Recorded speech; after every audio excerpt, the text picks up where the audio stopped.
Hi, everyone. Welcome to our final lecture bite for week 11. Today, we're going to be talking about the roadmap to finding life in other solar systems. This is one of the things that gets me really excited. I grew up watching Star Trek, and I'm trying to make it a reality as much as I can in my own research. And I'm happy to share today with you how we think we might be able to do that in the next decades. So, for the first time in human history, we are finding planets orbiting stars other than our sun. We talked about this before, but the very first detections of stars or planets orbiting other stars were massive planets orbiting close in. But over time, our technology has improved and we've been able to find smaller and smaller planets that orbit further and further away. These planets that are typically more difficult to find because the signals that they put out on their star, the signals that they cause, are harder to find and smaller. But our technology has gotten to the point where now we're finding the first terrestrial planets that are small and potentially rocky in temperate orbits around other stars. And we can start to ask the question, are these exoplanets anything like the worlds in our own solar system? And are there other worlds out there similar to Earth that could or do host life? Put simply, are we alone? This is one of the biggest questions that humans have asked for millennia. And now we're almost on the cusp of being able to put some qualitative answers to it. One of the ways that we think about answering this question is using the Drake equation. The Drake equation is essentially a framework to estimate how many planets there are out there with life on them, or how many intelligent civilizations there are, if you use a slightly different version than what I'm showing here. And basically, it's just a multiplication of a bunch of different probabilities. And it lets you consider what you think the answers to these different factors are and figure out what the number of planets out there is that might have life on them. So, to start off, I'm just going to go through each of these terms in this equation and explain what they are and give you kind of our best guess as to what these numbers might be so we can figure out just from the very beginning how many planets might be out there with life in our own galaxy. So the first equation, the first variable in this equation is n, and that's the number of planets. But the first one on this right-hand side, the part where we actually do the calculation, is r star. And that tells us how many new stars form in our Milky Way each year. So basically, how many different stars form that might have planets that might arise to life. So this is a tricky thing to measure, like many things in the Milky Way is tricky because we're in the Milky Way, so we can only see a very small part of it very well. But people have thought hard about this, and what they've concluded is that there are probably about 10 stars that form in our galaxy each year. That number could be as small as 1, or it could be as big as 20. But 10 is a pretty safe guess. The next number here, the next variable here, is the fraction of stars that have at least one planet. For a long time, this was pretty unconstrained, but thanks to Kepler, we now know that this fraction is actually quite high. Depending on how things work out and how many planets are around each star in particular, on average, we think that the fraction of stars that have at least one planet is somewhere between 30% and 100%. We know it's not 100%, I suppose, but outside of that, we have a pretty good idea that it's pretty high. It's definitely not as low as 1% or 10%. It's definitely more like 30 to 100%. The next number here is this eta Earth term. So this cross symbol here is the symbol for Earth. And this is telling us how many planets there are per system that are suitable for life. This is where things start to get a little bit tricky to understand. So I'll explain to you a little bit why Eta Earth is tricky to estimate and what our best guesses are for it. So the real question is, what makes a planet suitable for life? But since we only have one example of a planet in our universe that has life on it that we know of, Earth, it's really hard to generalize that. But let's do our best guess. We can just guess that if life is anything like life on the Earth, what would it need in order to thrive on another planet? And after thinking really hard, astronomers and biologists and chemists have concluded that probably liquid water is important for life. There are a couple of lines of reasoning here. Number one is that we humans are mostly made up of water. But the more important one is that water and liquids in general facilitate the kind of complex chemical reactions that life requires. So think of it like this. If you've ever taken a chemistry class, what form were the chemicals in that you mixed them? Almost always in chemistry classes, you're taking chemicals that are in liquid form. They're like diluted into water, and you pour these two beakers into each other, and then there's a chemical reaction that takes place. It's pretty rare that you have a chemical reaction where you have one solid and another solid, and you put them next to each other, and a reaction takes place quickly. And it's even more rare that you have it happen with gases.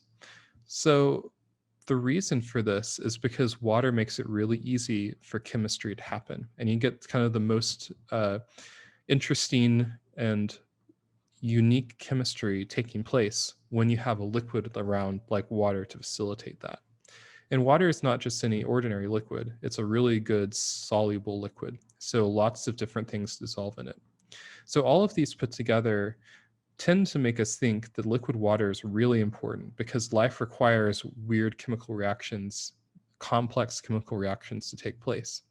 So if we wanted to set one thing down as a precondition for life, perhaps liquid water would be the best bet. Of course, we could be totally wrong on this. It could be that we on Earth are unusual in terms of what life is like throughout the galaxy. But since we can only look at what we know so far, we have to go with what we know. So let's go with this hunch that liquid water seems to be very important for life. If that's true, what does that tell us about what fraction of planets are suitable for life in any given system? And this leads us to the definition of something called the habitable zone. The idea is that there are only certain regions of planetary systems where you can have liquid water on their surfaces. So think about it this way. If you have a planet that's orbiting really, really close to its star, it's going to get a lot of light from that star. It's going to be really hot. If you're really close to a fire in wintertime, you're going to be warmer and you're going to stay warm huddled up next to it. But if you're further away, you're not going to feel that warmth as much. So if you're too close to your star, your planet is going to be so hot that any water on its surface would boil and it would become steam. And that's not going to facilitate these chemical reactions that we think are important. On the other hand, if your planet is too far away from your star and you're too cold, the water will freeze into ice and it won't be good for chemical reactions either.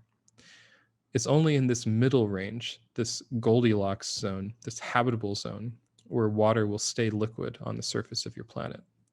So one proxy for whether or not a planet is suitable for life is whether or not it orbits in this region called the habitable zone. But I want to caution you, being in the habitable zone does not mean that a planet is habitable.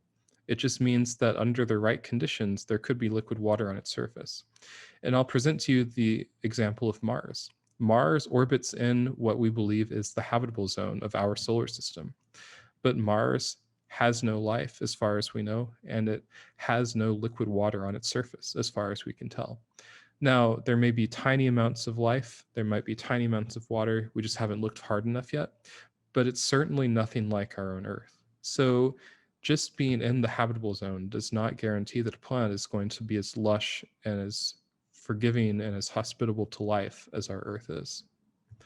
And I'll give you another example. On the other hand, being outside the habitable zone does not mean that you can't have life on that planet.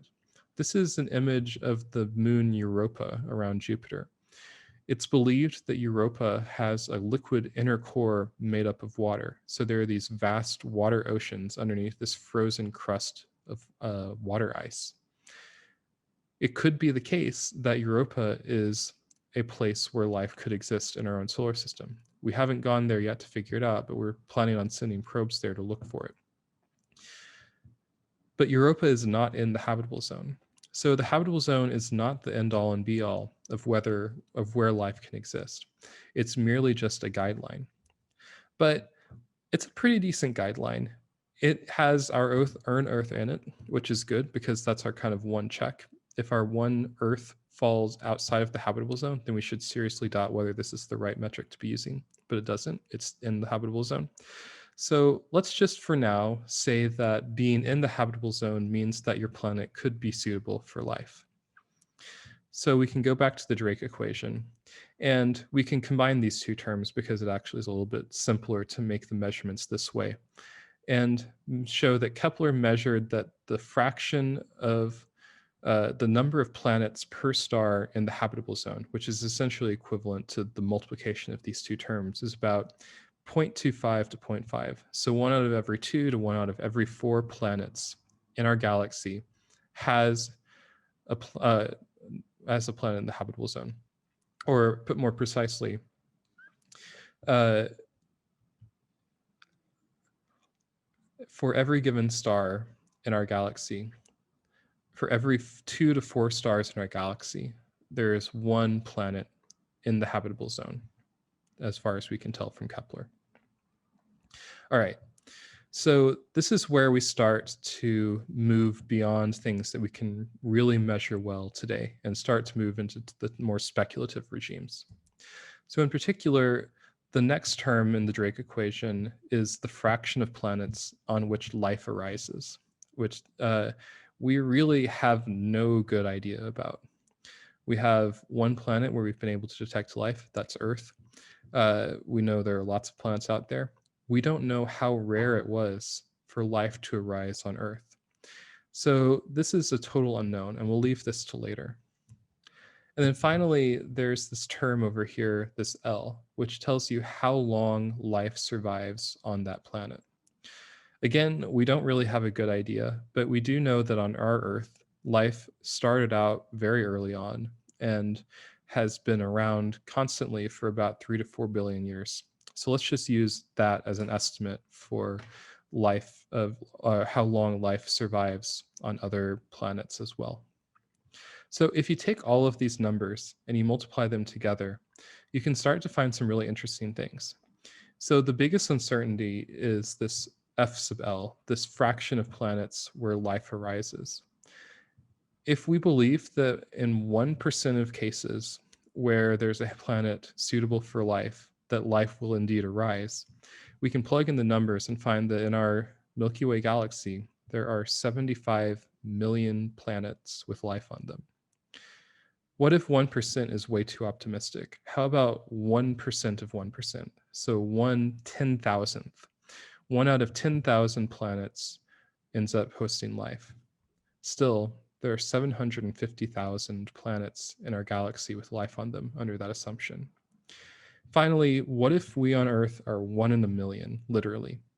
If that's the case, there are still 7,500 planets in our galaxy with life on them right now. So these numbers are really startling. And what they tell us is that life is almost certainly out there. So how can we go out and find it? One of the biggest and most exciting things we can do in astronomy is try to answer this question. Back in the 1990s, Carl Sagan, who we watched in our last week's lecture, talking about how we learned that the Earth was round and how we learned the size of the Earth, thought about this as well. And he wrote a paper in the 1990s, the early 1990s, where he talked about searching for life on Earth from the Galileo spacecraft. So Galileo was a mission launched by NASA to study Jupiter. And in order to get to Jupiter, it took a fairly circuitous route. And that route involved flying by different planets and using their gravity to boost its speed. And one of the things that it did is after it launched, maybe about a year or so later, it flew by Earth and took observations of our own Earth as if it were a spacecraft just looking at any other planet. It was designed to look at Jupiter, but it took some observations of Earth on the way and sent them back to us. Carl Sagan wrote this paper as if he didn't know whether there was life on Earth, as if these observations came from another planet in our solar system. And the reason he did this was to kind of give a blueprint as to how we might think about searching for life on other planets. So let's read what Carl has to say about the Galileo's observations of Earth. So Carl says that in its December 1990 flyby of Earth, Galileo found evidence of abundant gaseous oxygen. There is oxygen in Earth's atmosphere. Why is there oxygen in Earth's atmosphere? It turns out that it is almost entirely due to biological processes. This is algae here. Algae is a form of plant that photosynthesizes. It takes sunlight and carbon dioxide and produces oxygen and energy for itself. And it does this so much that it produces the oxygen in our atmosphere. Without plant life on our Earth, all of that oxygen would react with other stuff, and there would be no molecular oxygen in our atmosphere. So the fact that there is oxygen in Earth's atmosphere is a strong indicator that there is life on our planet. What else did Carl look at? He said there's a widely distributed surface pigment with a sharp absorption edge in the red part of the visible spectrum. What does that mean? It means that the color of Earth is a little bit weird. And the reason that the color of Earth is weird is because of our forests and our plant life. And the reason that they're green is because of the molecules in these plants that produce energy from sunlight. They do this by photosynthesis, so in particular chlorophyll. This produces a color to Earth that is different from the colors of anything else in our solar system, and it has a distinct shape when you look at the spectrum of our Earth. Carl also noticed atmospheric methane in extreme thermodynamic disequilibrium. So what does that mean? Methane is a gas that is produced mostly by biology. In particular, it's produced by the waste products of mammals like cows. When Carl talks about disequilibrium, what he means is that if the methane were not being continuously produced by cows, it would be gone very quickly. So the result of this is that there's methane in our atmosphere, in the spectrum of our atmosphere, where there should not be any. And finally, Carl talked about something else that's uniquely attributable to life, which is what he calls the presence of narrowband pulsed amplitude modulated radio transmission, radio signals. How do you get radio signals like the ones on our Earth other than life? It's perhaps the most unambiguous clue that something non-astrophysical is happening on our Earth, something biological is taking place on our Earth. So this kind of sets up the general strategy for looking for life outside of our solar system that we've been going for in the last couple of decades. And basically there are two avenues. There's the biosignatures avenue versus the technosignatures avenue. Biosignatures are essentially looking for signatures of life in the atmospheres of planets.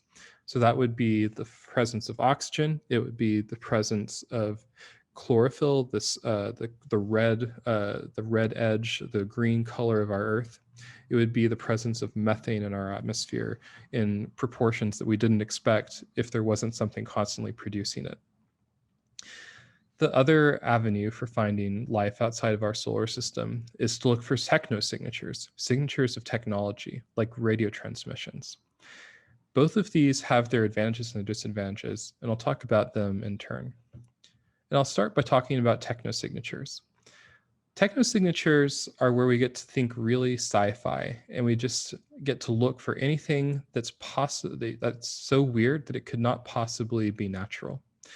So some examples of the things that we look for when we look for technosignatures are, for example, very strange brightness measurements of stars. So here's a piece of Kepler data of a star called Boyajian star, which has these weird dips in brightness. These don't look like the dips in brightness caused by planets or other stars. And for a while, it was theorized that perhaps these were caused by alien structures that are so large in space going in front of their stars that they could block large fractions of the light of the star, kind of in the same way planets would, but that would explain why the shapes were so irregular. It turns out we have a better explanation for this now, but at the time it was considered to be possibly a signature of a technologically advanced civilization. Another thing we could look for are pulsed lasers. So we can look for things that happen really, really fast. So laser blasts that turn on and off very, very quickly, perhaps used as communication. Uh, but something that we think is so fast that it couldn't possibly be caused by something natural. And then there's finally the classic approach of looking for radio transmissions from other civilizations. This was made famous in the 1997 movie Contact. Good movie. I recommend watching it, by Jodie Foster. So here Jodie Foster is listening to radio transmissions using this array of antennas called the Very Large Array in New Mexico. And she ended up finding a signal that looked kind of like this. So this is the spectrum of that signal. You see three strong peaks in that spectrum that are caused by the radio transmission. And you can see that it turns on and off every so often. So this would be sort of an amplitude modulated signal like Carl was describing. It's really hard to think about what other technological civilizations would do to try to communicate with you, or what they would even look like. So a lot of this search for technosignatures involves trying to think of ways that we could recognize a signal if we came across it. And there are a lot of different ways to think about this, and there are a lot of different ideas, but I wanted to break down just a handful of the approaches that people are using. So one of the big ones that people look for is signatures are signals that civilizations might know the same math that we do. We think that math is universal. We think that if there's another civilization that's smart enough to send radio signals, they probably will have figured out things like the value of the number pi, 3.14159. That shouldn't change whether you're on planet Earth or any other planet in our galaxy. That number should always be the same. The other things that are similar are what we call the prime numbers. These are numbers that have a special property that you can't divide them into any other numbers. So for example, the number 7, there are no two other whole numbers that multiply to give you 7. If you found a star that was somehow sending you a signal of prime numbers, or somehow sending you something that was related to pi, that would cause you to take a second look, because it's not clear exactly how astrophysics would create a signal that looks like that. It would be a good signature to send out if you wanted to announce to the galaxy that you're intelligent, you know math, come find me. You also want to look for properties of signals that stand out. So you want to look for things that are faster than you would expect from astrophysics or nature. It turns out that one of the things that we know is that the speed of something is related to its size. So if you see a signal that happens really, really fast in astrophysics, that means it must be coming from something that's very small. And if you take that to its logical extreme, if you see something really, really, really fast, then you know that it has to be really, really small and therefore very, very powerful. We don't know of anything powerful enough to cause nanosecond-like pulses in astronomy. So if we saw something like that, we could wonder if that was really a civilization, a piece of technology producing those pulses, because we can actually send pulses like that ourselves. And finally, you can also look for civilizations that don't necessarily want to communicate with you and don't want to announce their existence, but they can't help it. For example, we think that no matter what, a civilization that is technological will produce waste products. We put stuff into our atmospheres, and potentially you could see changes in Earth's atmosphere as a result of humans being on our planet, if you were to look at our atmosphere. We also radiate heat away from our planet. If you had a much larger civilization, that heat could be detectable with telescopes looking at infrared light.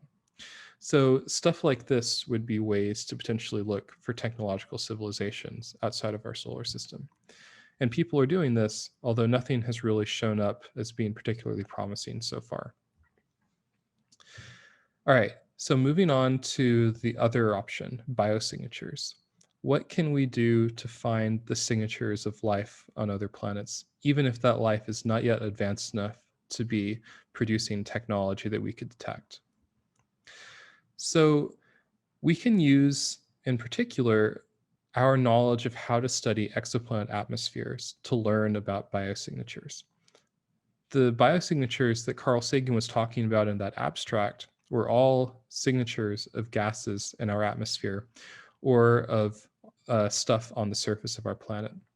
So if we take a spectrum of a planet, we can use that spectrum to tell us whether or not there may be life on that planet. So the goal, the long-term goal for this is to look for ways to take spectra of planets. So we talked about this last lecture bite, where we were talking about using transit transmission spectroscopy to probe the atmospheres of planets like the Earth. And if you had if you have a planet and it transits in front of its host star, it will block more light at wavelengths where there are molecular transitions that cause the planet to look bigger. We can then measure the transit depth at many different wavelengths and infer the presence of molecules in that planet's atmosphere using transmission spectroscopy. We think that in the next decade, telescopes capable of detecting gases like oxygen, ozone, and methane in a handful of nearby planets could start taking these observations. So we think that the James Webb Space Telescope could potentially do this for a handful of planets nearby, and also large telescopes on the ground, like the to-be-built 39-meter diameter European Extremely Large Telescope. With a mirror the size of a tennis court, this giant telescope could give us enough light to start probing for oxygen in the atmospheres of planets around other stars. So if we're able to do that, we may have a way to look for the very first biosignatures in the next decade or so. But we think that probably large-scale searches for life are going to require a different technology, in particular direct imaging. So recall that this is hard. If we want to measure and if we want to detect an Earth-like planet orbiting around a star like the sun, it's as hard as detecting a firefly next to a lighthouse from about 3,000 miles away. But we think that with an investment in technology, we could be able to do that. And in particular, there are two telescope concepts being studied right now called the Habitable Exoplanet Observatory, or HABEX, and the Large Ultraviolet Optical Infrared Surveyor, LUVOIR, that could be able to do this, that might launch in the 2030s or the 2040s. So the idea behind these two new telescopes is that they'll be built in space, so you don't have to contend with the atmosphere and turbulence that makes your planet, your star wobble around. You'll be in space, so that'll be perfectly steady. You want to build this giant telescope, hold it as perfectly steady as you can, use all of the most advanced techniques for blocking starlight, and hopefully be able to see that tiny firefly right next to that lighthouse. And we think that if you built a telescope like this and everything worked the way we hope it does, you would be able to take images like this. This is a simulation of what you could do with about 3 or 4 days of observations of a system like our solar system. This is actually a simulation of looking at our solar system from about 13 parsecs or about 40 light years away with one of these telescopes. And you would see Jupiter orbiting out here, this big bright star. You would see this pale blue dot here, Earth, and right next to this coronagraph, which is blocking out the light from the star, you would see a hint of Venus. So once you have an image like this, you can take Earth, you can take a spectrum of it, and you can start building up something that looks like this. So this is probably a week's worth of observations with this telescope. And you can start to see that there are these spectral features that emerge. And in particular, you can see evidence of oxygen, water vapor, and methane, just like Carl Sagan had described in his paper. So we think that this could be the path to detecting the first biosignatures, the first evidence for life outside of our solar system in the 2040s and the 2050s. So I wanted to close by talking about the trade-offs between these two. Biosignatures are harder to find than technosignatures. And the reason for that is because if technosignatures are out there, if there really is a civilization that's trying to communicate with us, they're going to try to make it easy. And they're going to try to send signals that are loud enough and bright enough for our telescopes to see, even if they're very far away. It turns out that our own civilization has been sending signals, accidentally or not, for about 100 years now. And we would be able to detect ourselves from a pretty good distance away in our galaxy. So even though it's likely much more rare to find a civilization that's technological than a planet with a bunch of algae on it, just because you need the algae to become technological and it will take much longer, and potentially they won't be transmitting for all of that time. We think that technological signatures could be easier to detect from further away. So if there's any civilization anywhere in our galaxy, we have a chance of finding them like that. Biosignatures, on the other hand, should be a lot more common. We think that it should be a lot easier to measure biosignatures if they're out there, just because they'll be around the nearest stars. But we'll only be able to do it around our nearest neighbor stars anytime soon. All of these telescopes we're looking at are going to be able to search for biosignatures only within about 50 to 100 light years of our sun. So we're really limited to our very closest neighbors. So the question becomes, which should we focus on? And I think the answer is both. You want to have a balanced portfolio. You want to be able to look for the thing that we think is common, and we want to build our technology to do that. Along the way, building this technology will tell us all sorts of stuff about other astrophysics. These telescopes will not just look for life, they will look for other things like the beginning of the universe, the very first stars and the very first galaxies, etc. But you also want to keep looking for technosignatures, because if you get lucky, if you find that one civilization out in our galaxy who might be transmitting, then that changes everything. And it could be done anytime. It could happen tomorrow. And finally, if you want to learn more about this topic of finding life outside of our solar system or even in our solar system, I'm going to be co-teaching Astronomy 160/Geosciences 160 next semester, Life in the Universe. It should be a lot of fun. We'll go into more depth than we were able to go into in this lecture, and should be a great class to learn all about how we might find life in the coming decades.